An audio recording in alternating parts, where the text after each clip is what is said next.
ಕಾಗವಾಡ ಆಪ್ತ ಮಿತ್ರನ ಪುತ್ರಿಯ ಅಂತಿಮ ದರ್ಶನ ಪಡೆದ ಸಾಹುಕಾರ್ ಸೌದಿ. ಹಿರಿಯ ರಾಜಕಾರಣಿ ಹಾಗೂ ಕಾಗವಾಡ ಶಾಸಕ ರಾಜು ಕಾಗೆ ಅವರ ಹಿರಿಯ ಪುತ್ರಿ ಕೃತಿಕಾ ನಿಧನರಾಗಿದ್ದು, ಭಾನುವಾರ ಅಥಣಿ ಶಾಸಕ ಲಕ್ಷ್ಮಣ ಸೌದಿ ಅಂತಿಮ ದರ್ಶನ ಪಡೆದರು.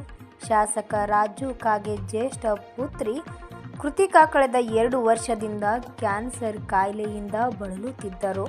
ಚಿಕಿತ್ಸೆ ಫಲಿಸದೆ ನಿನ್ನೆ ಮಧ್ಯಾಹ್ನ ಬೆಂಗಳೂರಿನ ಖಾಸಗಿ ಆಸ್ಪತ್ರೆಯಲ್ಲಿ ನಿಧನ ಹೊಂದಿದ್ದಾರೆ.